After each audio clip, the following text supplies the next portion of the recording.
नमस्कार। आकाशवाणी से प्रस्तुत है समाचार संध्या।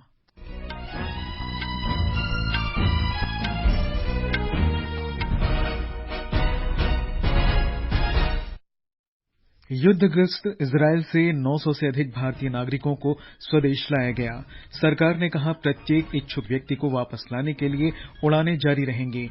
हिजबुल्लाह आतंकी गुट के साथ संघर्ष बढ़ने से इजरायल ने लेबनान से लगी अपनी उत्तरी सीमा को बंद सैन्य क्षेत्र घोषित किया। G20 देशों के संसदीय अध्यक्षों ने कृत्रिम बुद्धिमत्ता को जिम्मेदारीपूर्ण विकास और डेटा सुरक्षा पर बल दिया। केरल में विंझिजम अंतर्राष्ट्रीय बंदरगाह पर पहला मालवाहक जहाज पहुंचा। मौसम विभाग ने अगले 2 दिन उत्तर पश्चिम भारत में वर्षा जारी रहने की संभावना व्यक्त की। और आईसीसी क्रिकेट विश्व कप में अफगानिस्तान और इंग्लैंड के बीच मैच जारी। समाचार संध्या के साथ मैं निखिल कुमार। युद्धग्रस्त इजरायल से अब तक 900 से अधिक भारतीय नागरिकों को स्वदेश लाया गया है। ऑपरेशन अजय के अंतर्गत इजरायल से 274 भारतीय नागरिकों को लेकर चौथी उड़ान आज नई दिल्ली के इंदिरा गांधी अंतर्राष्ट्रीय हवाई अड्डे पर पहुंची।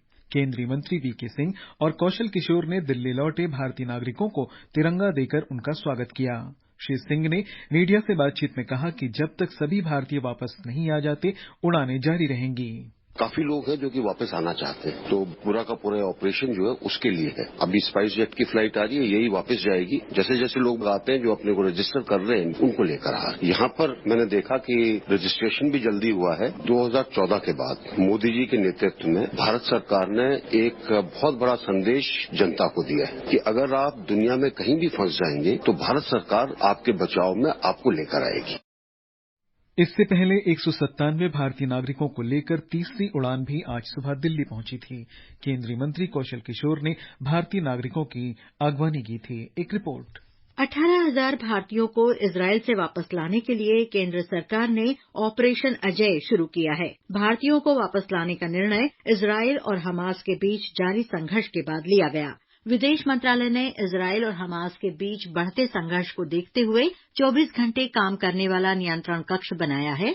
यह नियंत्रण कक्ष स्थिति पर नजर रखने के साथ ही सूचना और सहायता उपलब्ध करा रहा है। भारतीय नागरिक विदेश मंत्रालय में स्थापित नियंत्रण कक्ष से टोल फ्री नंबर 1800-118797 पर संपर्क कर सकते हैं और ईमेल एड्रेस situationroom@mea.gov.in के जरिए सहायता प्राप्त कर सकते हैं। इसके अलावा तेल अवीव में भी भारतीय दूतावास ने 24 घंटे की आपात हेल्पलाइन शुरू की है। भारतीय नागरिक इस हेल्पलाइन के नंबर 009725226748 00972543278392 और ईमेल cons1telaviv@mea.gov.in पर संपर्क कर सकते हैं। रामल्ला में भी भारतीय प्रतिनिधि कार्यालय ने 24 घंटे की आपात हेल्पलाइन शुरू की है। हेल्पलाइन नंबर 009759291648 और ईमेल rapramallah@mea.gov.in के जरिए संपर्क किया जा सकता है। संजीव की रिपोर्ट के साथ समाचार कक्ष से मनीषा खन्ना। इजरायली सेना ने आतंकी संगठन हिजबुल्लाह के साथ लड़ाई तेज होने के साथ ही इजरायल की लेबनान से लगी उत्तरी सीमा को बंद सैन्य क्षेत्र घोषित कर दिया है। इजरायल के इस कदम से स्पष्ट है कि हिजबुल्लाह के संभावित हमले से निपटने के लिए तैयारियां तेज कर दी गई हैं। इजरायल को आशंका है कि गजा पट्टी में फिलिस्तीनी आतंकी संगठन हमास की मदद करने के लिए हिजबुल्लाह दूसरा मोर्चा खोल सकता है। इजरायल ने लेबनान सीमा पर 4 किलोमीटर के क्षेत्र को बफर जोन घोषित किया है। इजरायल ने यह फैसला हिजबुल्लाह के एक टैंक भेदी रॉकेट दागने के बाद किया है। इस हमले में उत्तरी इजरायल में एक व्यक्ति की मौत हुई है। इसके बाद इजरायल डिफेंस फोर्स ने सुबह से ही जवाबी कार्रवाई शुरू कर दी। अमेरिका ने इजरायल को मदद देने के लिए क्षेत्र में अपनी उपस्थिति बढ़ाते हुए दूसरा विमान वाहक पोत तैनात करने की घोषणा की है। इस बीच इजरायल के राष्ट्रपति इसहाक हर्जोग ने इजरायल की यात्रा पर आए अमरीकी सांसदों से बात की। ये मुलाकात तल अवीव में सैन्य मुख्यालय में हुई। हमास के हमले के बाद इजरायल की सैन्य कार्रवाई के मद्देनजर गजा पट्टी में 10 लाख फलस्तीनी नागरिक अपने घर छोड़कर जाने को विवश हैं। उत्तर में गजा शहर और दक्षिण में राफा तक फैले इस पूरे क्षेत्र में इजरायल के हमलों का असर पड़ा है, जिससे गंभीर मानवीय संकट उत्पन्न हो गया है। इस बीच गजा को मिस्र से जोड़ने वाली राफा सीमा पूरी तरह से बंद है। हमास के हाल के हमलों को देखते हुए काफी संख्या में फलस्तीनी और विदेशी नागरिक इस मार्ग से सुरक्षित निकाले जाने की उम्मीद में इस सीमा पर मौजूद हैं। इस बीच पूरे गजा में क्लिनिक और अस्पताल इतनी अधिक संख्या में मरीजों का इलाज करने में असमर्थ हैं। विकराल होते इस मानवीय संकट से निपटने के लिए अंतर्राष्ट्रीय हस्तक्षेप की तत्काल आवश्यकता है। अमेरिका के विदेश मंत्री एंटनी ब्लिंकन ने आज रियाद में सऊदी अरब के शहजादे मोहम्मद बिन सलमान के साथ बैठक की। इस दौरान मोहम्मद बिन सलमान ने इजरायल हमास संघर्ष रोकने के तौर तरीकों तथा अंतर्राष्ट्रीय नियमों के पालन पर बल दिया। इससे पहले श्री ब्लिंकन ने सऊदी अरब के विदेश मंत्री फैसल बिन फरहान से भी रियाद में मुलाकात की थी। ये समाचार हमारी वेबसाइट newsonair.gov.in/हिंदी और हमारे mobile app news on AIR पर भी उपलब्ध हैं। ये आकाशवाणी है। लोकसभा अध्यक्ष ओम बिरला ने कहा है कि भारत आतंकवाद के सभी रूपों की निंदा करता है। श्री बिरला ने आतंकवाद को शांति और विकास का अवरोधक बताते हुए वैश्विक शांति और समृद्धि का आह्वान किया। उन्होंने आज नई दिल्ली में एक संवाददाता सम्मेलन में कहा कि शांत और समृद्ध विश्व की स्थापना होनी चाहिए। लोकसभा अध्यक्ष ने कहा कि सामूहिक प्रतिबद्धता से आतंक के सभी स्रोतों को समाप्त करना होगा। श्री बिरला ने कहा कि हाल ही में संपन्न हुआ नई दिल्ली P20 सम्मेलन सबसे अधिक सफल रहा। इसमें सर्वाधिक प्रतिनिधिमंडल शामिल हुए। उन्होंने बताया कि अफ्रीकी संघ ने पहली बार P20 सम्मेलन में हिस्सा लिया। मेरा जापान में, इटली में और इंडोनेशिया में मेरा तीनों P20 सम्मेलन में जाना हुआ था और मैं आज ये कह सकता हूं कि 9वें P20 सम्मेलन में सबसे ज्यादा देशों की उपस्थिति, सबसे ज्यादा प्रतिनिधियों का आना और सबसे ज्यादा लंबी चर्चा संवाद करना, जिसमें मैंने बताया कि 48 स्पीकर, सीनेट चेयरमैन और 436 प्रतिनिधियों ने इस सम्मेलन में भाग लिया। श्री बिरला ने कहा कि सम्मेलन में कुछ देशों ने कृत्रिम बुद्धिमत्ता और डेटा सुरक्षा के विश्वसनीय तथा उत्तरदायित्वपूर्ण प्रयोग पर जोर दिया। लोकसभा अध्यक्ष ने बताया कि P20 देशों ने कानून के प्रारूप के लिए जानकारी बढ़ाने पर एक समूह का गठन करने पर सहमति जताई। विदेश मंत्री डॉक्टर एस जयशंकर ने आज वियतनाम के बेनिन में विदेश मंत्री शेगुन अब्जादी बाकारी से मुलाकात की। डॉक्टर जयशंकर ने कहा कि बेनिन के सबसे बड़े व्यापारिक भागीदार और निवेशक के रूप में भारत अपने संबंधों को और मजबूत करने का इच्छुक है। वियतनाम के बाक निन प्रांत में अंतर्राष्ट्रीय मित्रता पार्क में गुरुदेव रविन्द्रनाथ टैगोर की आवक्ष प्रतिमा का अनावरण करने के बाद उन्होंने कहा कि इससे बाक निन की अंतर्राष्ट्रीय प्रतिष्ठा बढ़ेगी और भारत के साथ संबंध मजबूत होंगे। इस अवसर पर उन्होंने प्रसन्नता व्यक्त करते हुए कहा कि गुरुदेव का कार्य पूरे वियतनाम में जाना जाता है और इसकी सराहना की जाती है। उन्होंने कहा कि गुरुदेव का साहित्य वियतनाम की पाठ्य पुस्तकों में भी शामिल है। उन्होंने प्रतिमा स्थापना के लिए प्रांत के नेताओं का आभार जताया। इससे पहले डॉक्टर जयशंकर वियतनाम और सिंगापुर की 6 दिन की यात्रा पर आज हनोई पहुंचे। डॉक्टर जयशंकर ने बाक निन प्रांत में भारतीय समुदाय के सदस्यों से संवाद भी किया। उन्होंने वियतनाम बौद्ध संघ के त्रिच थान न्यू से मुलाकात की और आध्यात्मिकता, योग, कला तथा संस्कृति के बारे में उनके विचारों की सराहना की। डॉक्टर जयशंकर अपनी यात्रा के दूसरे चरण में सिंगापुर जाएंगे। वे वहां विदेश मंत्री और अन्य शीर्ष नेताओं से मुलाकात करेंगे।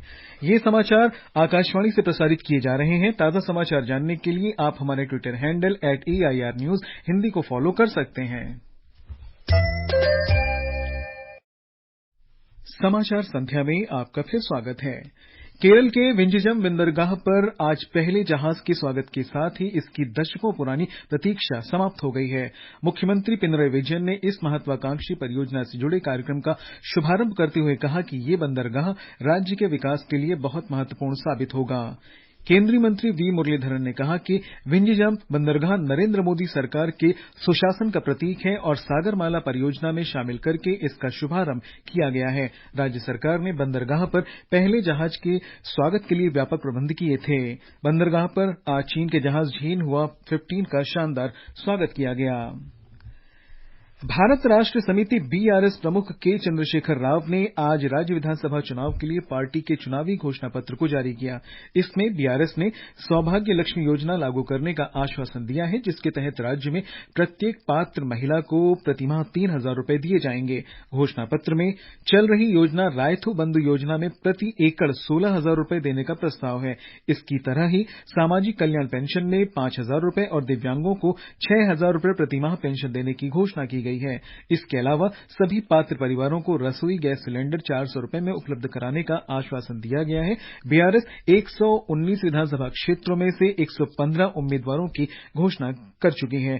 इस बीच कांग्रेस ने राज्य विधानसभा चुनाव के लिए 55 उम्मीदवारों की पहली सूची जारी कर दी है। इस सूची में प्रदेश कांग्रेस अध्यक्ष और लोकसभा सांसद रेवंत रेड्डी और सांसद उत्तम कुमार रेड्डी का नाम भी शामिल है। कांग्रेस ने मध्य प्रदेश, छत्तीसगढ़ और तेलंगाना विधानसभा चुनावों के लिए उम्मीदवारों की पहली सूची जारी कर दी है। पार्टी ने मध्य प्रदेश के लिए 144 उम्मीदवारों की घोषणा की है। सत्तारूढ़ भारतीय जनता पार्टी पहले ही राज्य की 230 विधानसभा सीटों में से 136 सीटों के लिए उम्मीदवारों की घोषणा कर चुकी है। छत्तीसगढ़ के लिए कांग्रेस ने पहली सूची में 30 उम्मीदवारों के नाम घोषित किए हैं। मौसम विभाग ने उत्तर पश्चिम भारत में 17 अक्टूबर तक बारिश जारी रहने का अनुमान व्यक्त किया है। विभाग ने कहा है कि अगले 2 दिन के दौरान तमिलनाडु और केरल में अधिक बारिश होने की संभावना है। कल जम्मू कश्मीर, लद्दाख, गिलगित बाल्तिस्तान, मुजफ्फराबाद, हिमाचल प्रदेश, उत्तराखंड, हरियाणा, चंडीगढ़ और पंजाब में अलग अलग स्थानों पर हल्की से मध्यम बारिश हो सकती है। उत्तर प्रदेश और राजस्थान के कुछ स्थानों में भी कल बारिश हो सकती है।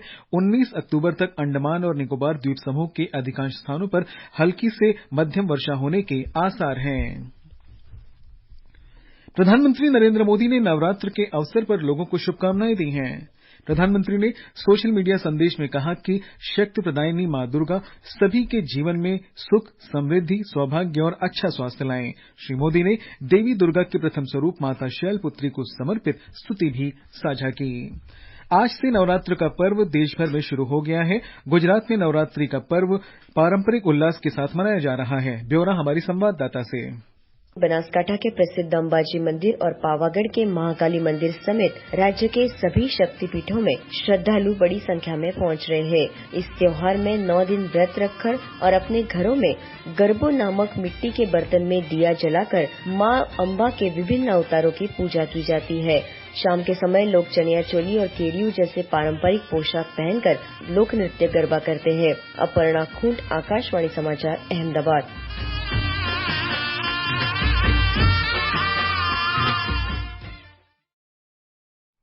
जम्मू कश्मीर में भी नवरात्रि उत्सव के लिए सभी मंदिरों को भव्य तरीके से सजाया गया है। कटरा में श्री माता वैष्णो देवी के सुगम दर्शन के लिए विशेष प्रबंध किए गए हैं। जम्मू में बावे वाली माता, चीची माता, सुकराला माता, कोल कंडोली चंडी माता मंदिर सहित सभी प्रमुख मंदिरों में विशेष सजावट की गई है। आईसीसी क्रिकेट विश्व कप में अफगानिस्तान ने इंग्लैंड को जीत के लिए 285 रन का लक्ष्य दिया है। इससे पहले नई दिल्ली के अरुण जेटली स्टेडियम में इंग्लैंड ने टॉस जीतकर गेंदबाजी का फैसला किया। इंग्लैंड ने ताजा समाचार मिलने तक 33 ओवर में 7 विकेट पर 160 रन बना लिए हैं। अफगानिस्तान की पूरी टीम 49 ओवर और 5 गेंद में 284 रन पर आउट हो गई थी।